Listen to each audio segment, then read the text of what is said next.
En estos momentos vamos a escuchar la palabra de Dios. Dispón tu corazón para que el mensaje llegue hasta lo más profundo de tu ser.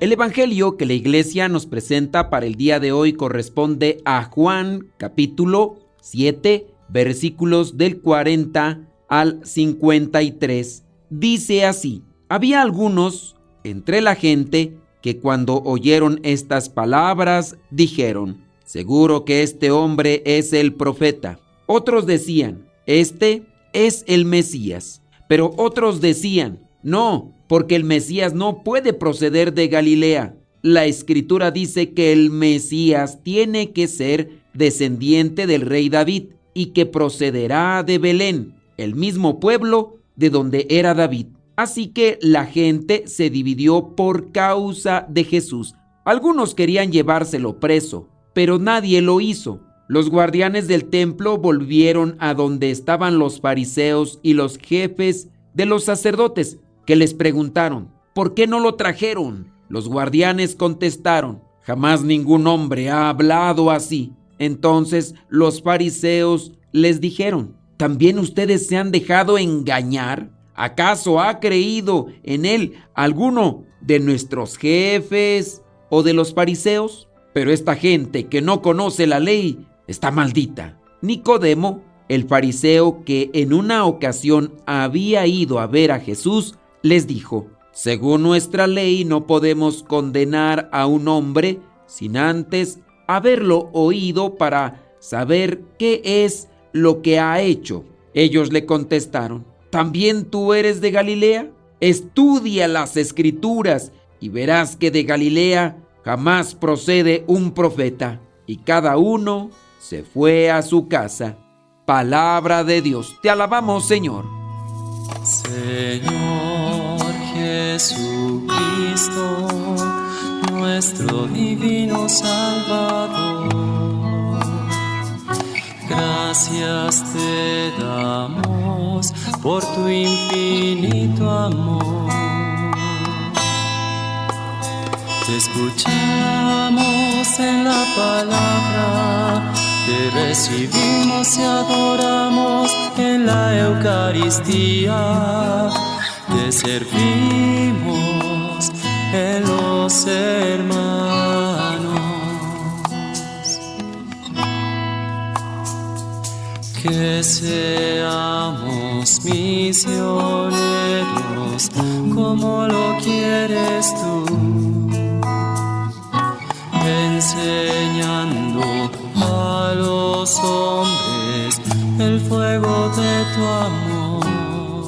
En este evangelio encontramos aquel momento en el que ya llegan los guardias del templo porque traen ya la orden de llevarse al Señor Jesús, pero aquí aplican la de primero escuchar y analizar una situación, después van a ser reprendidos, regañados, pero eso también dispone a una persona que analiza las cosas antes de realizarlas, aunque es su obligación acatarlas, pero ellos pareciera que tienen un cierto tipo de libertad que antes de realizar las cosas a ciegas se ponen a escuchar y después a analizar, y así regresan al templo sin el encargo que ya les habían pedido. Claro, aquí también interviene Dios, pero vemos que también interviene un discernimiento espiritual. Vamos a reflexionar los 5 puntos en este evangelio.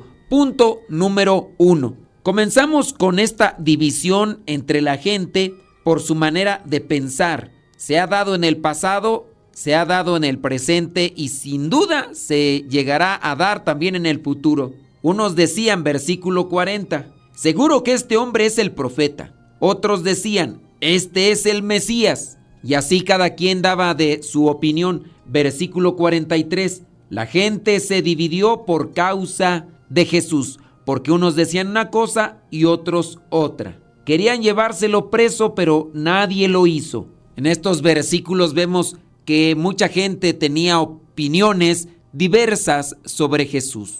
Y este podría ser el punto número 1, lo que pensamos de Dios, lo que pensamos de Jesús. Aquí en este pasaje se presenta una situación de complejidad, porque dependiendo la percepción humana es su opinión. Unos ven de un lado, otros ven de otro, y por eso es que se atreven a decir cosas diferentes. Hay muchas personas que hablan de Dios, sin duda erróneamente, sin haber hecho experiencia, más bien basándose en la opinión que otros han dicho de Dios, en lo que han escrito o de lo que han hablado. ¿Cuánta gente no anda por ahí a veces equivocada porque leyó tal libro o porque vio tal película y se atreven a dar su opinión como si fueran expertos, como si ya hubieran hecho experiencia con Dios?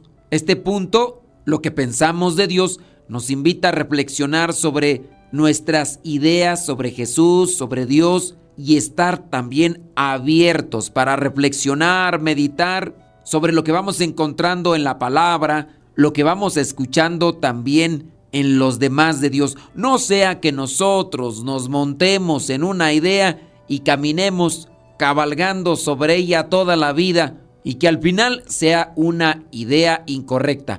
Obviamente hay que saber a quién preguntar, hay que saber a quién buscar. Si queremos saber de matemáticas, hay que buscar a alguien que sabe matemáticas. Si queremos buscar a alguien que sepa de historia, hay que buscar a alguien que sepa de historia. Si queremos conocer más sobre la fe, hay que preguntarle a quien ha estudiado sobre la fe. Punto número 2. Es la búsqueda sincera de la verdad. A pesar de la confusión, algunas personas en la multitud estaban buscando sinceramente la verdad sobre Jesús. Por eso es que están ahí, para escucharlo, reflexionar, pesar, discernir, evaluar lo que está haciendo y lo que está diciendo. Aquí entonces esta parte sugiere la importancia de la búsqueda sincera, diligente, de la verdad espiritual, incluso cuando las personas no son claras o fáciles de encontrar. Y ahí es donde podemos encontrar el resultado de la palabra de Cristo. Alguien podrá decir, Dios no existe, yo nunca lo he visto. Pues en los mismos tiempos de Moisés, solamente algunos llegaron a mirarlo. No es que Dios se esté dejando mirar por todos, pero Dios puede tocar a todos. Sabemos muy bien que la palabra de Dios tiene autoridad, tiene poder, y ahí podría estar un rasgo, una evidencia de su verdad. Algunas veces he platicado con médicos y les he preguntado si han visto sanación en algunos enfermos que pudiera tener ese tono de sobrenatural, y dicen que sí lo han visto. He platicado con paramédicos, he platicado con algunas personas que se encuentran siempre en trabajos difíciles, riesgosos, y de una o de otra manera han visto la mano de Dios. Por ejemplo, en ciertas curaciones donde está de por medio la fe, la oración, y no hay manera de explicar ni científica, ni médica, ni clínicamente. Los que son cerrados cierran los ojos y dicen, pues quién sabe qué fue. La búsqueda sincera de la verdad. Dios quizá ha sanado a más personas de problemas espirituales que de corporales, y en eso también deberíamos de poner atención, teniendo en cuenta cómo muchas personas han dado un cambio a su vida gracias a la presencia de Dios en sus corazones. Aquí entonces viene una pregunta. ¿Nosotros buscamos diligente, honesta, transparente, humilde y sinceramente a Dios, o no lo buscamos? Punto número 3. El peligro de la ceguera espiritual. Veamos ahí lo que dice el versículo 45. Los guardianes del templo volvieron a donde estaban los fariseos y los jefes de los sacerdotes, y estos les preguntaron, ¿por qué no lo trajeron? Los guardianes respondieron, jamás ningún hombre ha hablado así. Estos han utilizado el discernimiento, la búsqueda espiritual, y encontraron que ahí hay algo que sobrepasa a cualquier ser humano. Estos fariseos y maestros de la ley reprochan, ¿también ustedes se han dejado engañar? Y después les cuestionan, ¿acaso ha creído en él alguno de nuestros jefes o de los fariseos? Ceguera espiritual. Algunos están abiertos a considerar la posibilidad de que sea Jesús el Mesías, mientras que otros están decididos a arrestarlo. Esta resistencia de los líderes religiosos refleja cómo el orgullo, la traición, la envidia, la soberbia y los intereses personales pueden cerrar, pueden obstaculizar la aceptación de la verdad espiritual. A veces, otro tipo de pecados, y nos impiden mirar la mano de Dios. Este momento también nos debe de advertir del peligro de la ceguera espiritual y nos tiene que llevar a tener un corazón abierto a la fe, abierto a la palabra, abierto a la oración. Cuando nosotros somos soberbios y orgullosos, no dejamos a Dios acercarse a nuestras vidas y que nos toque. Y aunque no seamos doctos en las cuestiones de fe, sí podemos ser personas muy avanzadas en nuestra soberbia y en nuestro orgullo. Vayamos al punto número 4. Para poder salir de esta ceguera espiritual, necesitamos, obviamente, del discernimiento espiritual, un punto o tema que ya hemos presentado en otros pasajes, y es que este es el pan nuestro de cada día, discernimiento. En medio de la confusión, de la división, de lo que la misma gente opina, surge la necesidad del discernimiento espiritual para reconocer la verdadera identidad y el propósito del Señor Jesús en medio de nosotros. Este pasaje subraya la importancia, pues, de buscar una orientación, principalmente de Dios, pero también de aquellos que han profundizado más que nosotros, de estudiar y profundizar en las Sagradas Escrituras para entender la verdad espiritual de manera más clara. Los fariseos y maestros de la ley alegan que no ha habido algún fariseo que haya creído en Jesús, pero ahí está Nicodemo. Aquí la misma palabra dice que este fariseo había ido antes a platicar con Jesús. Este momento nos anima a ser valientes en nuestra fe para defender lo que creemos, incluso si nos enfrentamos a la propia familia. No hay que dejar que nos enfríen la fe, no hay que dejar que nos separen de Dios. ¿Qué necesitamos para discernir? Estudio, tiempo, oración, orientación, guía. Puede ser, y también es uno de los objetivos de estas reflexiones, orientarte para que tengas discernimiento. Y le pido al Espíritu Santo que me ilumine para poderte ayudar en esta cuestión. Sin ese discernimiento espiritual, puede ser que estemos caminando en las cosas de Dios, pero de manera retorcida, pero de manera confusa. Punto número 5 y último. A pesar de la confusión y la división entre la multitud, vemos que la voluntad de Dios se cumple según lo previsto. Una es la cosa que planea la gente y otra lo que Dios tiene planeado. Aunque los líderes religiosos planean arrestar a Jesús, no pueden hacerlo porque aún no había llegado su hora. Este recordatorio en este pasaje nos da a entender sobre la soberanía de Dios y nos asegura que incluso en medio del caos y la incertidumbre, Dios está en control y su plan se llevará a cabo según su voluntad. Pero también debemos de discernir si estamos cumpliendo con la voluntad de Dios. El Hijo está cumpliendo con la voluntad de Dios. Sabe que tiene que seguir adelante. La promesa de su Padre, que va a estar siempre acompañándolo, ahí está. Para nosotros también viene a ser lo mismo. En la medida que cumplamos con la voluntad de Dios, Dios tiene el control de nuestras vidas. Su plan, su proyecto se llevará a cabo. Pero no pensemos que es plan de Dios que nos vaya mal en el sentido cuando nosotros nos apartamos de Dios y nos pasan las cosas malas o no lo obedecemos. Caminamos por la vida como ovejas descarriadas y después nos pasan accidentes u otro tipo de cosas y decimos que es plan de Dios, como aquellos que tuvieron un accidente. Iba la persona manejando pero ebria, se volcaron y ¿qué dijo? Es que Dios ya lo tenía previsto de esa manera. O aquellos que se han separado después de que tenían ya un tiempo de estar casados y que lo que dicen, Dios lo permitió, es el plan de Dios. Romanos 8:28, una forma de malinterpretar sin duda ese texto. Todo lo que Dios permite es para nuestro bien. Si Dios permitió que se separara esta pareja, es porque así lo quiso y es para nuestro bien. Pero esta pareja se separó, este matrimonio se separó porque son orgullosos, son infantiles, inmaduros, soberbios, egoístas. No se separó porque Dios lo quería. Dios quería que fueran santos, pero ellos no vivieron según la voluntad de Dios.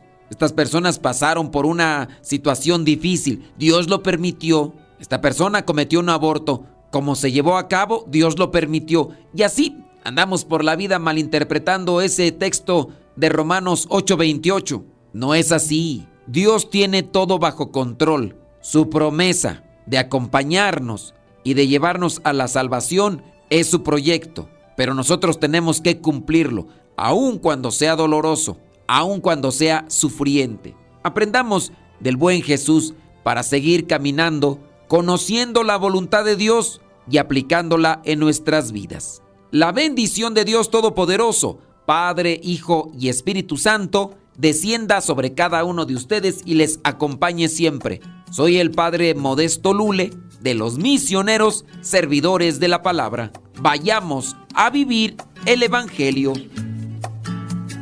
Lámpara es tu palabra para mis pasos, luz en mi sendero. Lámpara es tu palabra para mis pasos, luz en mi sendero. Luz, tu palabra es la luz. Luz, tu palabra es la luz.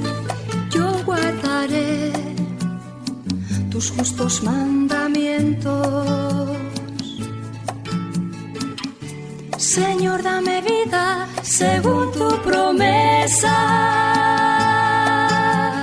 Lámpara es tu palabra para mis pasos, luz en mi sendero. Lámpara es tu palabra para mis pasos, luz en mi sendero. Luz, tu palabra es la luz. Luz, tu palabra es la luz. Mi vida, Señor, está siempre en peligro. Señor, sal al camino e invítanos de nuevo a trabajar en tu viña. Señor, sal al camino e invítanos de nuevo a trabajar en tu viña. No importa a qué hora, no importa a qué precio, nuestra paga eres tú y tu reino.